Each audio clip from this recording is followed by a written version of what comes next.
Et comme nous continuons à déclarer que nous sommes pécheurs, nous sommes ce que nous déclarons. Pécheurs. Je ne suis plus pécheur. Je l'étais avant Jésus-Christ. En Jésus, je suis saint. Je suis enfant de Dieu. Sel de la terre. Voilà ce que je suis.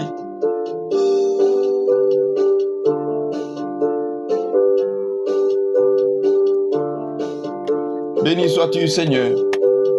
Aide-nous à te connaître encore davantage.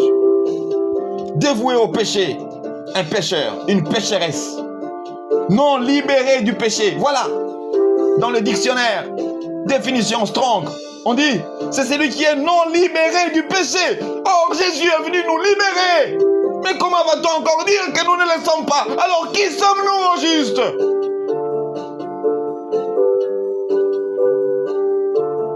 Le pécheur, c'est celui qui n'est pas libéré du péché. Or, Jésus nous a libérés.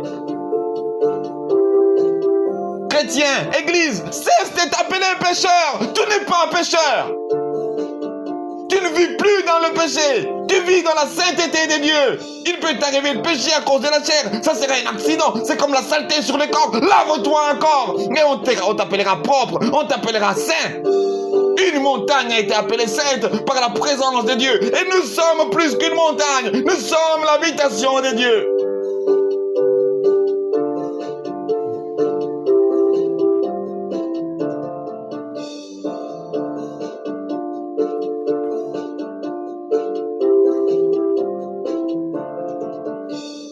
Non libéré de péché, spécialement méchant, spécificité des hommes atteints de certains vices ou crimes, collecteur des taxes païens, qui fait fausse route, c'est ça le pécheur, qui fait fausse route, qui se trompe. Vous voulez dire que nous nous sommes trompés, nous sommes dans le Seigneur? Sommes-nous dans le mensonge? Non. Un pécheur, c'est celui qui fait fausse route. C'est celui qui se trompe. Toutes ces confessions religieuses qui se focalisent ou qui se fondent sur des humains. Voilà, ils font fausse route. Ou elles font confession religieuse, fausse route. Elles sont perdues. Pécheur, qui est en faute, qui est coupable.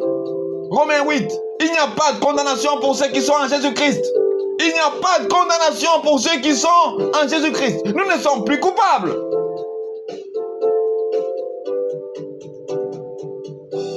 On a tendance à faire croire que la vie chrétienne n'est pas synonyme de changement de vie. C'est juste l'acceptation de Jésus. Comment tu vas accepter Jésus sans vivre avec Jésus? Comment tu vas accepter Jésus sans obéir à Jésus? Ça, c'est quelle acceptation, ça? Dans quelle organisation où on entre et sans se conformer au règlement de cette dernière? Quand on s'engage dans une organisation, on doit se conformer aux exigences de cette organisation, au règlement d'ordre intérieur. 1 Pierre 3 dit, cette eau était une figure du baptême, qui n'est pas la purification des souillures du corps, mais l'engagement d'une bonne conscience envers Dieu, qui maintenant vous sauve, vous aussi. C'est l'engagement d'une bonne conscience. C'est un engagement. Nous nous sommes engagés à suivre le Seigneur, à porter la croix de la sanctification tous les jours de notre vie. La croix de répandre sa parole partout où il nous envoie.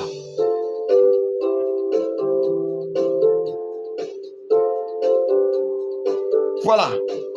Comment peut-on encore nous appeler pécheurs?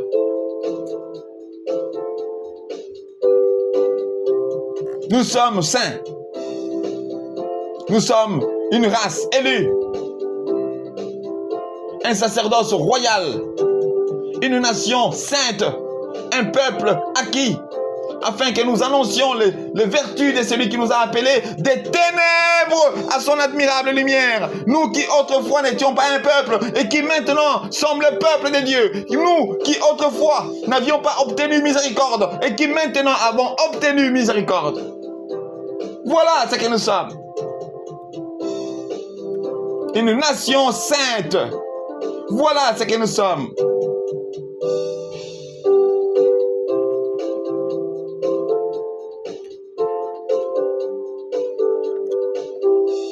Et nous trouvons ces mots 47 fois dans 45 versets des 11 livres bibliques du Nouveau Testament. Matthieu 5 fois, Marc 6 fois, Luc 18 fois, Jean 4 fois, Romains 4 fois, Galates 2 fois, 1 Timothée 2 fois, Hébreux 2 fois, Jacques 2 fois, 1 Pierre 1 fois et Jude 1 fois. Nous pouvons aussi regarder cet autre mot, amartano.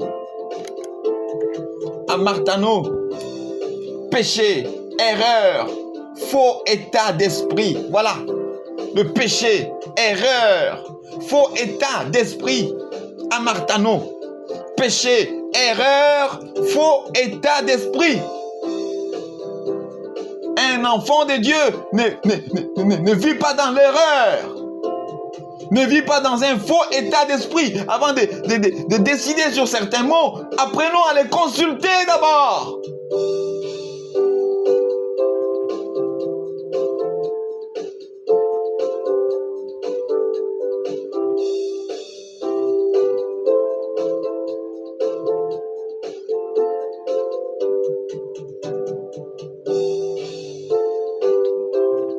Nous ne sommes pas pécheurs, nous sommes devenus saints.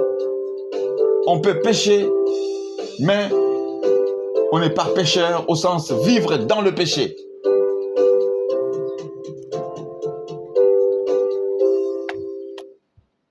Si on les dit avec cette compréhension, alors il faut l'expliquer. Parce que si on ne l'explique pas, les gens vont comprendre oh, que nous sommes tous pécheurs, donc je peux vivre comme les païens. Non.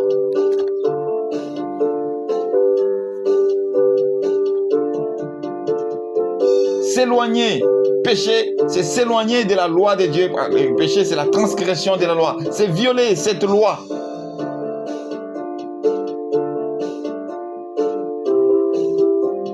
Nous pouvons tous pécher, mais nous ne sommes pas tous pécheurs. Nous sommes saints en Jésus-Christ. Que le nom du Seigneur soit béni et nous aide à grandir encore davantage dans sa connaissance et savoir qui nous sommes vraiment, afin de savoir comment nous conduire dans cette vie, pour la gloire de son Saint-Nom et le salut de nos âmes. Sois béni, Seigneur, que ton nom soit béni, que ton nom soit béni, que ton nom soit béni, que ton nom soit béni. Que ton nom soit magnifié, car toi seul, Seigneur, est notre Dieu. Nous allons continuer la lecture. Nous avons lu la première portion, le Seigneur au Christ et les pécheurs, les gens de mauvaise vie.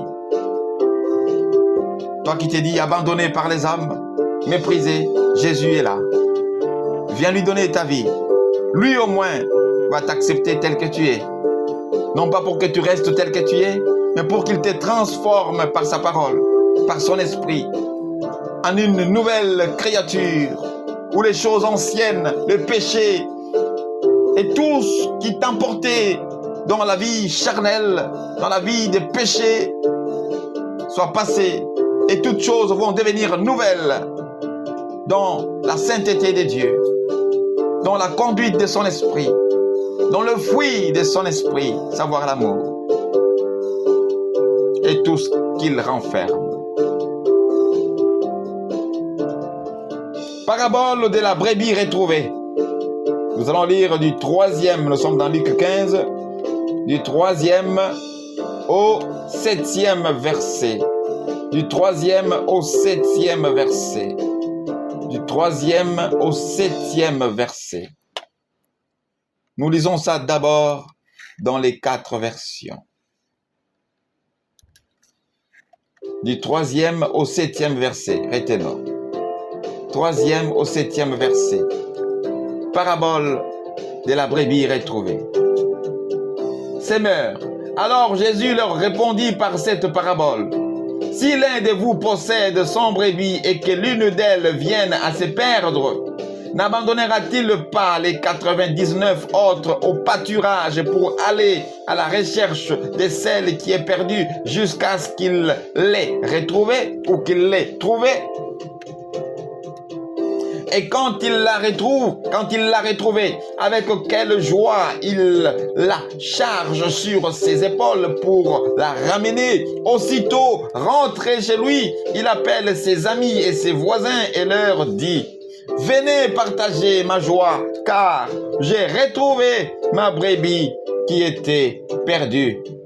Je vous assure qu'il en est de même au ciel. Il y aura plus de joie pour un seul pécheur qui change de vie. Comprenons-nous, mes frères? Verset 7. Je vous assure qu'il en est de même au ciel. Il y aura plus de joie pour un seul pécheur qui change de vie. Donc, qui quitte la vie de péché ou de pécheur en la vie de sainteté. Un seul pécheur qui change de vie que pour 99 justes qui n'en ont pas besoin. Que pour 99 justes qui n'en ont pas besoin. Donc, qui n'ont pas besoin de changer de vie. Toute notre justice est un vêtement souillé. Ne l'oublions pas. Car certains croient aussi que c'est les œuvres qui sauvent. Les œuvres ne sauvent pas. Mais les œuvres en Jésus-Christ justifient celui qui est sauvé. Ça prouve réellement que tu l'es.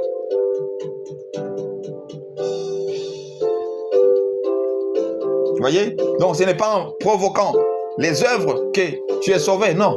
Mais c'est en vivant les œuvres de celui qui t'habite maintenant.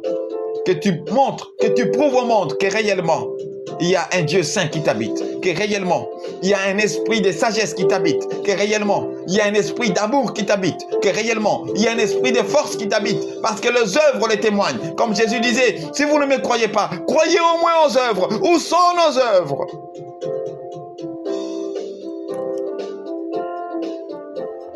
Colombe. Mais il leur dit cette parabole. Quel homme d'entre vous, s'il a 100 brebis et qu'il en perde une, ne laisse les 99 autres dans le désert pour aller après celle qui est perdue jusqu'à ce qu'il la trouve? Lorsqu'il l'a trouvée, il la met avec joie sur ses épaules. Et de retour à la maison, il appelle chez lui ses amis et ses voisins et leur dit: réjouissez-vous avec moi, car j'ai trouvé ma brebis qui était perdue. De même, je vous l'ai dit, il y aura plus de joie dans le ciel pour un seul pécheur qui se répand que pour 99 justes qui n'ont pas besoin de repentance. 99 justes qui n'ont pas besoin de repentance. Qui n'ont pas besoin de repentance. Jean-Baptiste a crié dans Matthieu 3, « Race de vipères, qui vous a appris à fuir la colère à venir? Produisez donc des fruits dignes de la repentance. » Des fruits dignes de la repentance. Une vraie repentance a ses fruits. C'est le contraire de ce qu'il faisait avant de se repentir. S'il volait, il ne va plus voler. S'il trichait, il ne va plus tricher. Proverbe 28, 13. Celui qui cache ses transgressions ne prospère pas, mais celui qui les avoue et les délaisse, obtient miséricorde. Pensée courant. Jésus leur dit alors cette parabole. Si quelqu'un parmi vous possède 100 moutons et qu'il perde l'un d'entre eux, ne va-t-il pas laisser les 99 autres dans leur pâturage pour partir à la recherche de celui qui est perdu jusqu'à ce qu'il le retrouve? Et quand il l'a retrouvé, il est tout joyeux. Il met le mouton sur ses épaules, il rentre chez lui, puis appelle ses amis et ses voisins et leur dit: réjouissez-vous avec moi, car j'ai retrouvé mon mouton, celui qui était perdu. De même, je vous l'ai dit, Il y aura plus de joie dans le ciel pour un seul pécheur qui commence une vie nouvelle. Voilà pourquoi j'aime la diversité des versions. Qui change de vie, ça veut dire qui se répand, ça veut dire qui commence une vie nouvelle. Voilà. Un seul pécheur qui change de vie, ça veut dire qui se répand, ça veut dire qui commence une vie nouvelle. Que pour 99 justes qui n'en ont pas plutôt besoin, qui n'en ont pas besoin. Commençons, en Jésus-Christ, on commence une vie nouvelle. 2 Corinthiens 5, oui, 17. Oui, en Jésus-Christ, les choses anciennes sont passées, toutes choses sont devenues nouvelles. Et on termine avec parole de vie. Alors Jésus leur raconte cette histoire. Parmi vous, un homme a 100 moutons et il en perd un. Bien sûr, il va laisser les 99 moutons dans les champs et il part chercher celui qui est perdu jusqu'à ce qu'il le trouve. Quand il l'a trouvé, il est tout joyeux. Il met le mouton sur ses épaules, puis il rentre chez lui. Il appelle ses amis et ses voisins et leur dit « Venez, réjouissez-vous avec moi. Oui, j'ai retrouvé mon mouton qui était perdu. » Je vous l'ai dit, c'est la même chose quand un seul pécheur change sa vie. Oui, je vous l'ai dit, c'est la même chose. C'est la même chose quand un seul pécheur change sa vie. Dieu est dans la joie. Sa joie est plus grande que pour 99 personnes justes qui n'ont pas besoin d'échanger leur vie, qui n'ont pas besoin d'échanger leur vie, qui n'ont pas besoin d'échanger leur vie. Où est le besoin de changer de vie? Toi qui veux te repentir, toi qui veux venir au Seigneur Jésus, écoute ceci, mon frère.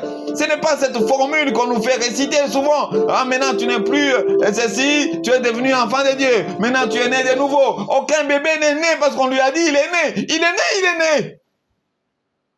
Il faut naître de la parole et de l'esprit. Il faut croire à la parole comme Marie. Et quand tu crois à la parole, le Saint-Esprit vient installer Jésus dans ton cœur. Et c'est ça la nouvelle naissance. Et tu commences à vivre comme une femme enceinte. Lorsqu'elle a conçu, sa vie change.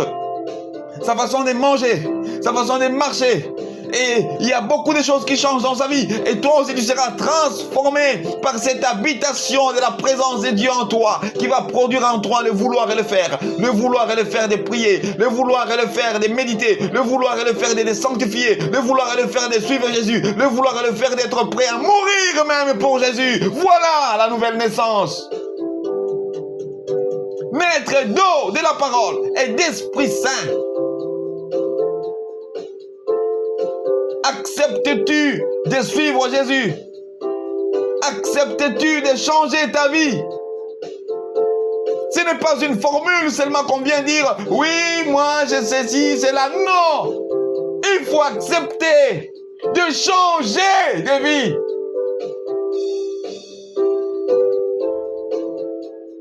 Comme nous croyons que c'est en disant « Oui, dis seulement Nandimi ». Dis seulement, je reçois. Et les gens viennent, ils disent seulement, je reçois Jésus. Est-ce que tu l'as reçu? Colossiens 2, 6, 7. Si vous avez reçu le Seigneur Jésus, marchez en lui, étant enraciné, fondé en lui, affermi selon les instructions qui vous ont été données, abondé en action de grâce. Tu dis, tu l'as reçu, marches-tu en lui? Tu as reçu la parole, marches-tu dans la parole? 1 Pierre 2. Rejetant toute malice et toute ruse, la dissimulation, l'envie et toute médisance. Rejetant toute malice et toute ruse, la dissimulation, l'envie et toute médisance. Désirez comme des enfants nouveau-nés. Voilà. Désirez comme des enfants nouveau-nés. Le lait spirituel est pur, afin que par lui vous croissiez pour le salut, si vous avez goûté que le Seigneur est bon. As-tu rejeté toute malice? As-tu rejeté toute ruse? As-tu rejeté la dissimulation? As-tu rejeté l'envie? As-tu rejeté toute médisance? As-tu rejeté l'ivrognerie? As-tu rejeté la fornication? As-tu rejeté l'impudicité?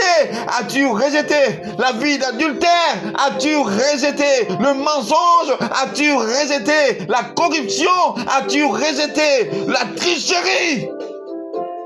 Avons-nous rejeté ces choses afin de naître de nouveau? Où nous sommes venus par esthétique, par complaisance, parce que mon ami m'a appelé, parce que c'est l'église de mon père, parce que c'est l'église de la famille, parce que je suis né dans une famille chrétienne. Et voilà toute cette foule qui suit Jésus avec des parce que on m'a appelé, parce que on m'a invité, parce que ma famille, parce que, et non parce que j'étais pécheur et j'ai compris comme l'enfant prodigue que j'étais perdu et je dois retourner vers mon père.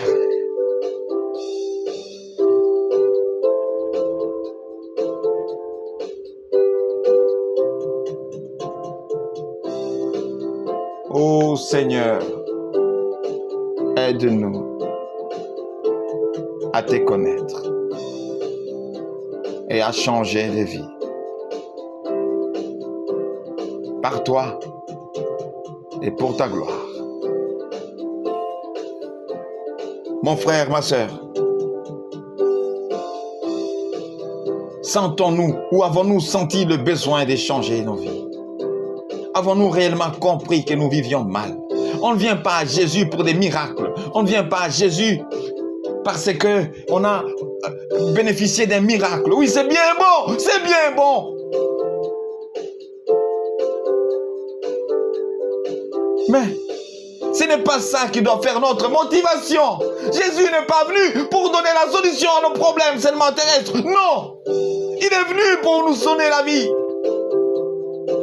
Il est venu pour changer nos vies, non de la vie de pauvreté à la vie de richesse. Ce n'est pas ça que je dis, de la vie de péché à la vie de sainteté. Le reste, ça dépend de lui. S'il veut te rendre riche, il fera de toi ce qu'il veut. Il dit, lorsque nous sommes au Seigneur, oui, nous ne nous appartenons pas à nous-mêmes. Notre corps et notre esprit appartiennent à Jésus. 1 Corinthiens 3, 16, 17. 1 Corinthiens 6, 19, 20. Nous ne nous appartenons pas à nous-mêmes. Nous sommes le temple de Dieu. Et le temple de Dieu est saint. Et celui qui détruit le temple de Dieu, Dieu le détruira aussi. Voilà ce que nous sommes. Le temple de Dieu. Et il fait de son temple ce qu'il veut. Il fait de ce qui lui appartient ce qu'il veut. Il fait ce qu'il veut dans les cieux, sur la terre et dans tous les abîmes. Il est Dieu. Il est souverain, il est père, il est maître. Qui peut le dicter? Qui peut lui demander ou lui imposer quoi que ce soit? Il est Dieu. Pourquoi voulons-nous qu'il nous conduise selon notre volonté? Nous devons nous soumettre à la sienne. C'est lui le guide. C'est lui le bon berger. Soyons des bonnes brebis.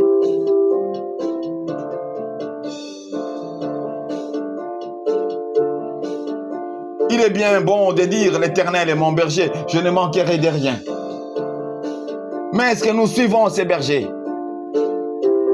Quand le berger va vers l'amour, tu vas vers l'amour. Quand il va vers la justice, quand il te conduit dans le pâturage de l'amour, y vas-tu? Quand il te conduit dans le pâturage de la justice, y vas-tu? Quand il te conduit dans le pâturage de l'honnêteté, le pâturage de la sainteté, le pâturage de sa majesté, le pâturage de la vie éternelle. Le suis-tu? Non, tu vis comme tu veux, tu fais ce que tu veux, comme ça te plaît. C'est ça qui est c'est ça qui te plaît, c'est ça qui justifie ta vie sur terre, c'est ça qui justifie ton bonheur. Pour toi, le bonheur, c'est comme tu vois et non comme Dieu voit. Il y a plus de bonheur à donner qu'à recevoir. Non, tu n'es pas dans ça. Le bonheur est pour ceux qui craignent Dieu. Non, ce n'est pas ça. La crainte de Dieu, c'est la haine du mal. Non, ce n'est pas ça. Pour toi, la crainte de Dieu, c'est aller à l'église, c'est chanter, c'est sauter, c'est garder ta Bible dans ta maison, même si tu ne la lis pas, même si tu ne la médites pas. C'est ça ton bonheur. C'est ça, donner ta vie à Jésus. Tu donnes ta vie comme tu veux. Comme un élève qui répond aux questions comme il veut et il prétend réussir. On ne répond pas comme on veut et prétendre réussir. Si tu veux réussir, on répond selon l'enseignement du professeur. Est-ce que l'enseignement de Jésus t'a dit cela?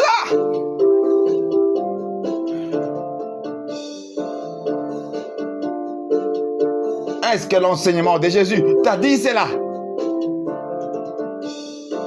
L'enseignement de Jésus t'a dit de faire la fornication? T'a dit pour travailler, il faut coucher avec le directeur?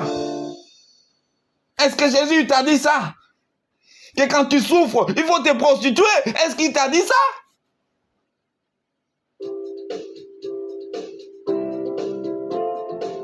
Que quand le monde te menace, tu as le droit de faire le choix que tu veux.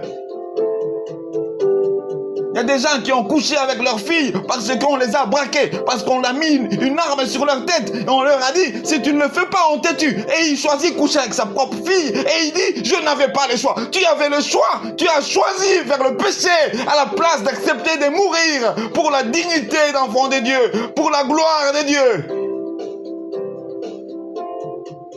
La peur de la mort, ça pousse des gens à n'importe quoi. C'est comme s'ils resteront éternellement sur terre si on ne les tuait pas aujourd'hui. Tu mourras toujours, même si tu vas faire 100 ans, 200 ans. Il y en a qui en ont fait plus de 900 ans. Demande où ils sont. Ils sont dans le séjour des morts. Ils sont morts aussi. Morts, morts comme tout autre être humain. Nous mourrons tous.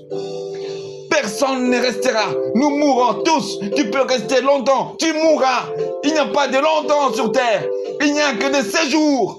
Satan le sait. On a dit, il est animé d'une grande colère parce qu'il a peu de temps. Regardez Satan. Combien de temps a-t-il vécu?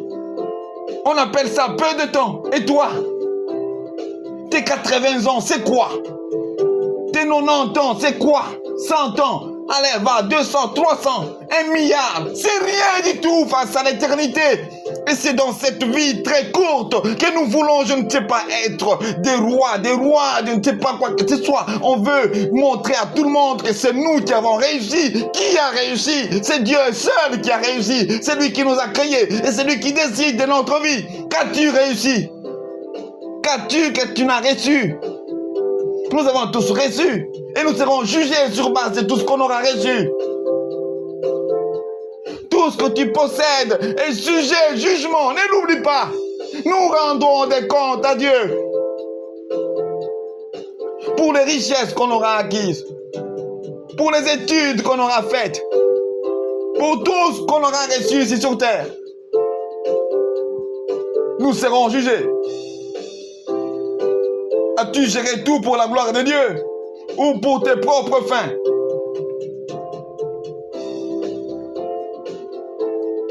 Aide-nous, Seigneur.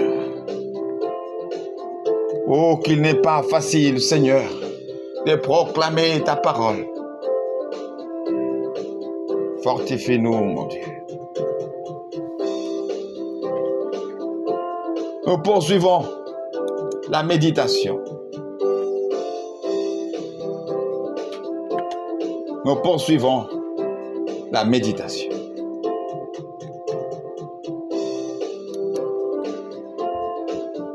Alors, nous sommes là dans la deuxième partie, parabole de la brebis retrouvée qu'on a lue dans Luc 15, du 3e au 7e verset. Alors il leur dit, cette parabole, là c'est dans Tob, lequel d'entre vous, s'il a 100 brebis et qu'il en perde une, ne laisse pas les 99 autres dans le désert pour aller à la recherche de celle qui est perdue jusqu'à ce qu'il l'ait retrouvée. Oui, jusqu'à ce qu'il l'ait retrouvée. Nous pouvons lire ça aussi dans Luc 12, 32. Nous pouvons lire Jérémie 23, 1, 4. Jérémie 23, 1, 4. Luc 12, 32. Jérémie 23, 1, 4. Ézéchiel 34. Ce sont des passages très capitaux. Je nous conseille de les lire. Luc 12, 32. Luc 12, 32 qui dit, Luc 12, 32. Sois sans crainte, petit troupeau, car votre Père a trouvé bon de vous donner le royaume. Sois sans crainte, petit troupeau, car votre Père a trouvé bon de vous donner le royaume. Ne craignons pas, ne crains pas. Matthieu 28, 5, Marc 16, 6. Troupeau, petit troupeau, image des troupeaux qu'on trouve aussi dans Ésaïe 40, 11, Ésaïe 49, 9, 10, Ézéchiel 34. Oui, appliqué à Israël, Matthieu 9, 36, Marc 6, 34. Aux pécheurs, Matthieu 10, 6, Matthieu 15, 24, Luc 15, 4 à 6 et Luc 19, 10. appliqué au groupe des disciples. Matthieu 26, 31, Marc 14, 27 et voir aussi Jean 10, 1 à 16 et le verset 27e et Jean 21, 15, 17. Jean 21, 15, 17. Tous ces passages sont très capitaux pour agrandir aussi ou davantage cette connaissance. Donc chacun peut bien les lire davantage et grandir davantage.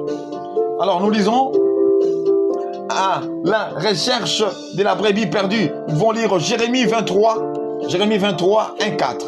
Jérémie 23, 1, 4, que je nous invite de lire avec comme titre « Le troupeau abandonné à nouveau en bonne main ». Le troupeau abandonné à nouveau en bonne main. Jérémie 23, 1, 4.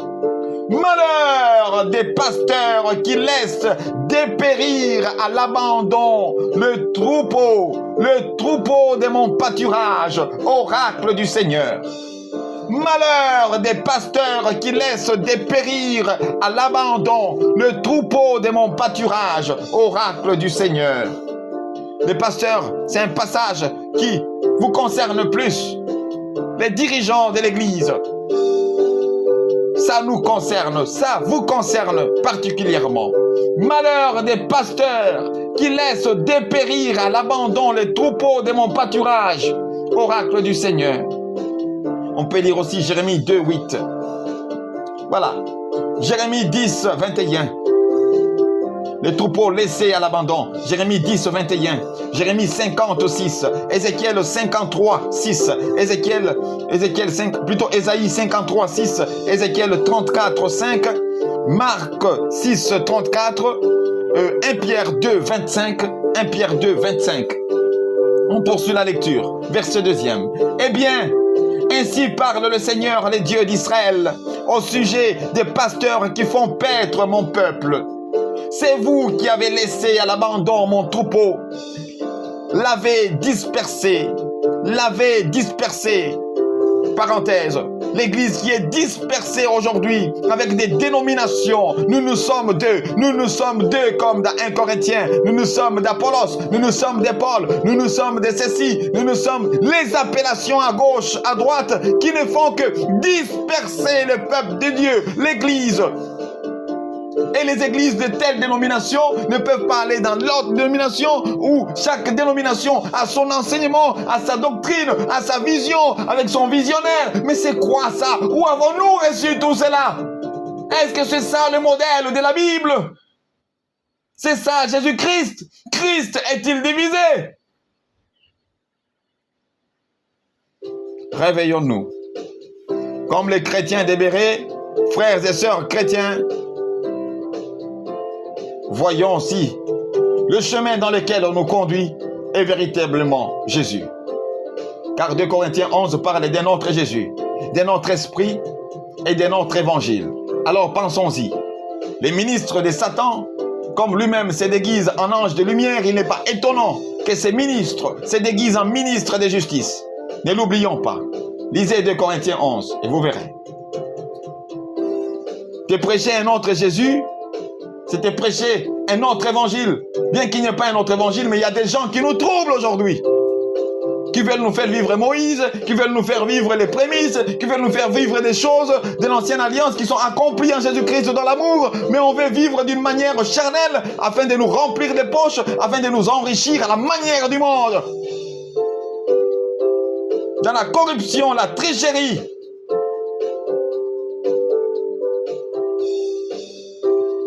On veut conditionner chaque action d'un gain. C'est comme si le bien n'est bien que lorsqu'il produit un gain matériel, monétaire. Tout n'est plus que argent, argent-centrique, une vie argent-centrique. On se réunit que sur base d'argent. Donnez. Allez, recevez. Cherchez. Argent et argent. Même l'adoration, c'est paye. Concert d'adoration. Faut payer pour adorer. Et on va vous dire, non, vous ne payez pas pour l'adoration, vous payez pour le droit d'entrée.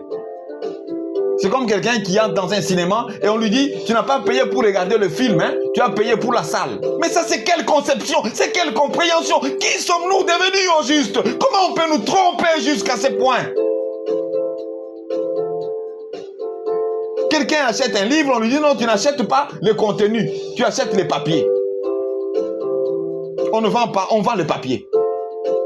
Tu vois la salle? Non, tu as payé la salle. Tu n'as pas payé l'adoration. Alors pourquoi vous n'avez pas fait ça dehors? Faites ça dehors alors. Tout le monde va participer.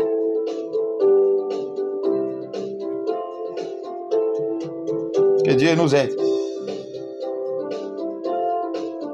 Verset 2e, Jérémie 23. Eh bien, ainsi parle le Seigneur, les dieux d'Israël, au sujet des pasteurs qui font paître mon peuple. C'est vous qui avez laissé à l'abandon mon troupeau, l'avez dispersé. Vous ne vous en êtes pas occupé. Or, moi, je vais m'occuper de vous en punissant vos agissements pervers, oracle du Seigneur. Chers frères, pasteurs, aujourd'hui on est allé même loin, à chère sœur, pasteur, mon frère, Église, où sommes-nous allés? Avez-vous vu une femme apôtre dans la Bible? Avez-vous vu un sacrificateur femme? Est-ce que ça ne sonne pas mal dans nos oreilles? Les 12 tribus d'Israël, avez-vous vu un seul nom de femme? Tous les sacrificateurs dans la Bible sont des hommes. Tous les apôtres sont des hommes. Les tribus d'Israël, tous sont des hommes. Ce sont des fils de Jacob. Mais acceptons quand même le plan de Dieu. La hiérarchie n'est pas contre la valeur de chacun. Mais c'est par contre l'ordre dans la valeur de chacun. C'est l'ordre tout simplement. On n'a pas dit que les femmes ne servent à rien. Non, elles servent à beaucoup. Mais en restant à leur place des femmes avec les attributions que Dieu leur donne dans la communauté.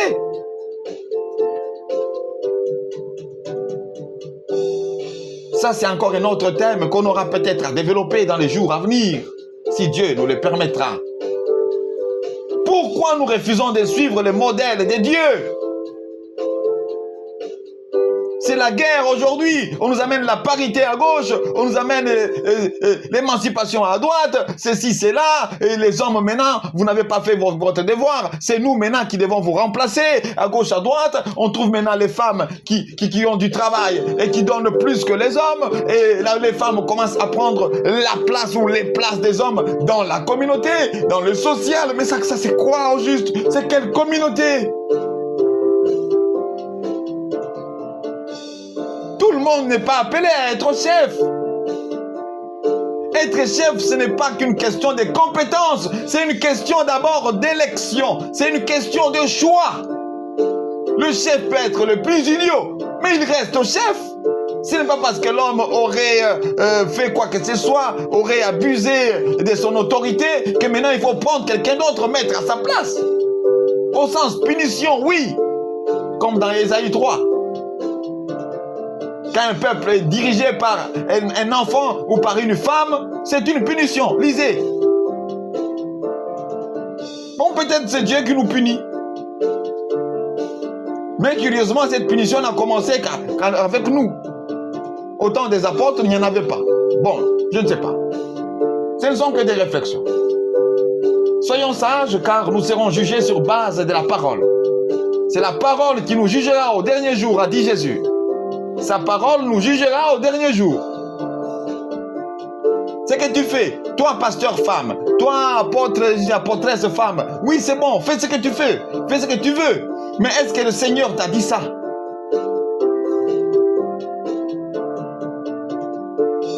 Alors que chacun soit responsable de ses actes. Chacun aura des comptes à rendre. Alors, je continue, je poursuis la lecture. Jérémie 23, deuxième verset. Eh bien, ainsi parle le Seigneur, le Dieu d'Israël, au sujet des pasteurs qui font paître mon peuple. C'est vous qui avez laissé à l'abandon mon troupeau, l'avez dispersé. Vous ne vous en êtes pas occupé. Or moi, je vais m'occuper de vous en punissant vos agissements pervers, oracle du Seigneur. C'est pas moi qui parle, c'est la parole. Reproche au mauvais berger. Ésaïe 34, 1, 10. Nous aurons aussi à lire ça. On termine avec Jérémie. Je vais m'occuper de vous. Jérémie 27, 22. Moi, je rassemble ceux qui restent de mon troupeau, de tous les pays où je les ai dispersés, et je les ramène dans leur enclos, où ils proliféreront abondamment.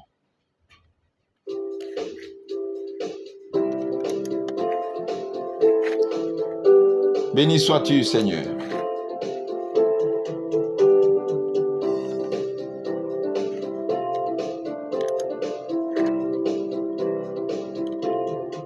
Béni sois-tu, Seigneur.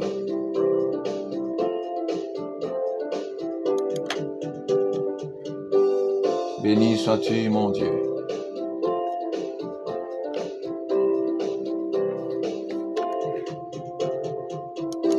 Je lève les mains dans le nom du Seigneur.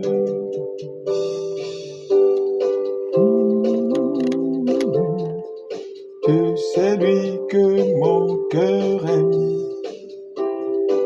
Bénirai le nom. Béni sois-tu, mon Dieu.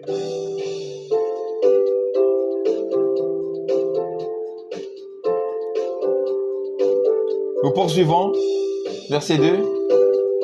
Eh bien, ainsi parle le Seigneur, le Dieu d'Israël, au sujet des pasteurs qui font paître mon peuple. C'est vous qui avez laissé à l'abandon mon troupeau, l'avez dispersé. Vous ne vous en êtes pas occupé. Or moi, je vais m'occuper de vous en punissant vos agissements pervers, oracle du Seigneur.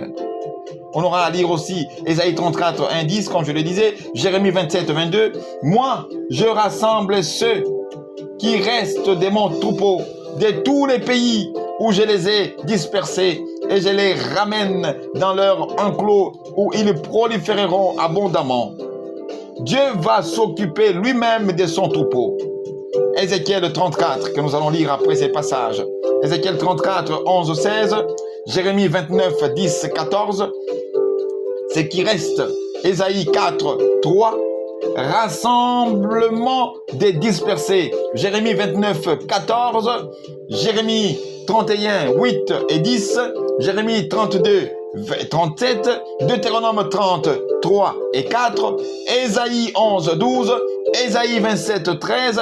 Ésaïe 56, 8. Ézéchiel 11, 17. Ézéchiel 20, 41. Ézéchiel 37, 21 et 22.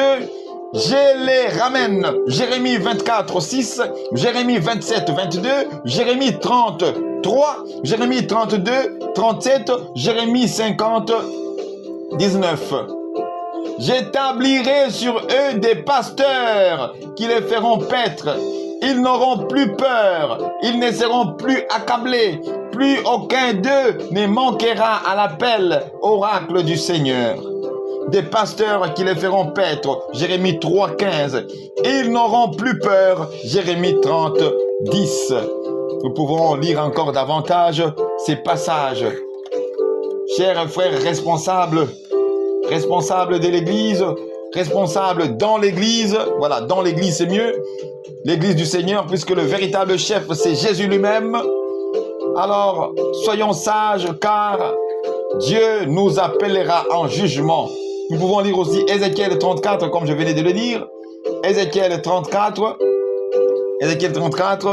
on lit juste 11 et le 16e verset. Car ainsi parle le Seigneur Dieu, je viens chercher moi-même mon troupeau pour en prendre soin. Ézéchiel 34, 16. La bête perdue, je la chercherai. Celle qui se sera écartée, je la ferai revenir. Celle qui aura une patte cassée, je lui ferai un bandage. La malade, je la fortifierai. mais la bête grasse, la bête forte, je la supprimerai. Je ferai paître mon troupeau selon le droit. Selon le droit. Cherchez la bête perdue. Luc 15 que nous sommes en train de lire. Donc, que le Seigneur soit béni. Responsables dans l'église du Seigneur, réveillons-nous et paissons le troupeau de Dieu avec sagesse. Comme 1 Pierre 5 le dit, voici les exhortations que j'adresse aux anciens, moi anciens comme eux, participants de la gloire qui doit être manifestée. Oui, témoins des souffrances du Christ et participants de la gloire qui doit être manifestée. Paissez les troupeaux de Dieu, non par contrainte, mais volontairement selon Dieu. Non par contrainte, mais volontairement, selon Dieu. Non pour un gain sordide, mais avec dévouement. Non pour un gain sordide, mais avec dévouement. Non comme dominant sur ceux qui vous sont échus en partage, mais en étant le modèle du troupeau. Et lorsque le souverain pasteur paraîtra, oui, vous recevrez la couronne incorruptible de la gloire. Voilà, le souverain pasteur viendra. Jésus-Christ lui-même viendra. Et tous les responsables dans l'église auront des comptes à rendre pour les troupeaux de Dieu qui auront été mis à leur garde. Alors, soyons sages et servons le Seigneur comme le Seigneur veut qu'on le serve. Et que toute la gloire lui revienne au nom de Jésus. Amen. Nous poursuivons la méditation.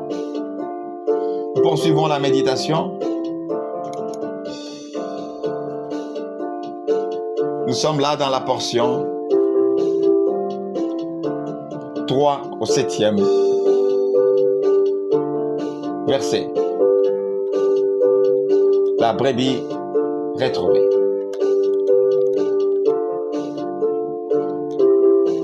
Quelques mots.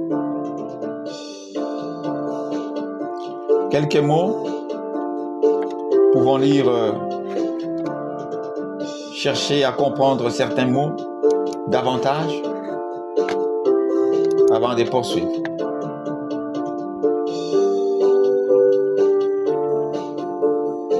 Béni sois-tu, Seigneur. Béni sois-tu, Jésus. Que ton nom soit béni.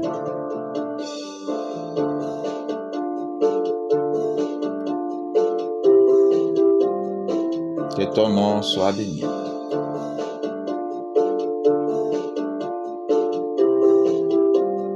Que ton nom soit béni, Seigneur.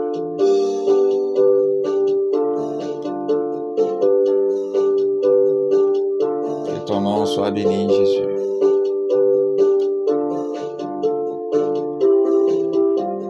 Luc 15. Luc 15. Luc 15. Luc 15. Luc 15. Luc 15. Béni sois-tu, Seigneur.